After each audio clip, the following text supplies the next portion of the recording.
আসসালামু আলাইকুম রহমতুল্লাহি আবরকাতু। উম্মতি মোহাম্মদ মুসলমান ভাই ও বন্ধুদের সালাম, সবাই আমার সালাম গ্রহণ করবেন। আপনাদের কাছে আজকে একটা কথা বলতেছি। আজকে জুমার রাতে বেশি বেশি করে আমরা সবাই যারা উম্মতি মোহাম্মদ মুসলমান ভাই ও বন্ধুরা আছি, সবাই বেশি বেশি করে ইনশাআল্লাহ নফল ইবাদত করার চেষ্টা করবে ইনশাআল্লাহ।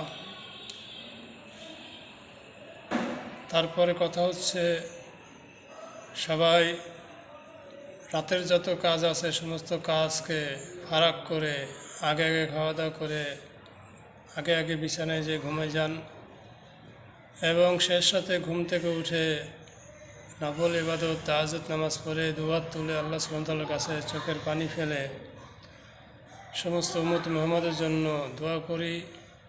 আল্লাহ তাআলা যেন সমস্ত উম্মত মুহাম্মদকে জীবনের শেষ মুহূর্ত পর্যন্ত 5 ওয়াক্ত নামাজ তার ঘর মসজিদে যে জামাতের সাথে সময় মতন আদায় করার তৌফিক দান করুক, সুস্থতা রাখুক, মৃত্যুর আগ পর্যন্ত সুস্থ রাখুক, এই দোয়া করি আল্লাহ সুবহানাহু ওয়া তাআলার কাছে।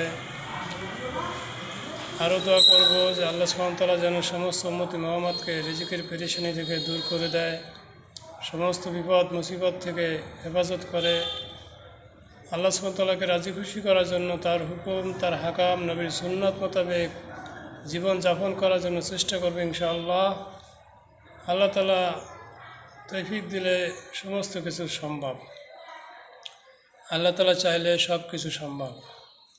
এই জন্য ভাই ও বন্ধুরা সবাই সর্বদা সব সময় আল্লাহ সুবহানাহু ওয়া তাআলার হুকুম সামনে রেখে কাজ করার জন্য চেষ্টা করবেন ইনশাআল্লাহ। আল্লাহ তাআলা সমস্ত উম্মতি মুহাম্মদকে কবুল করুক, আমিন। সমস্ত উম্মতি মুহাম্মদ আল্লাহ রসুলের সুন্নত আঁকড়ে ধরার জন্য চেষ্টা করবেন ইনশাআল্লাহ। কারণ রোজ হাসরের মাঠে আল্লাহ রসুল ছাড়া কোনো নবী থাকবে না যে আমাদের জন্য শাফায়াত করবেন, সুপারিশ করবেন। তারপরও আল্লাহ তাআলা সুপারিশ করার অনুমতি দেবে, তারপর আল্লাহ রসুল সুপারিশ করবেন, তার আগে আল্লাহ রসুল সুপারিশ করতে পারবেন না। আল্লাহ তাআলা আমাদেরকে সবাইকে মাফ করে দিক। আল্লাহ সুবহানাহু ওয়া তাআলার কাছে এই দোয়া করি। আল্লাহ ছাড়া আমাদের কোনো উপায় নেই ভাই। মৃত্যুর পরে যে জিন্দেগি আছে, কবরে জিন্দেগি, সেই জিন্দেগির সামানাগুলো গুছায় নেওয়ার তৌফিক দান করুক আল্লাহ তাআলা। সবাই সুস্থ থাকবেন, ভালো থাকবেন। আল্লাহ সুবহানাহু ওয়া তাআলার কাছে এই দোয়া করি, আমিন। আসসালামু আলাইকুম রহমতুল্লাহি ওয়া বারাকাতুহু।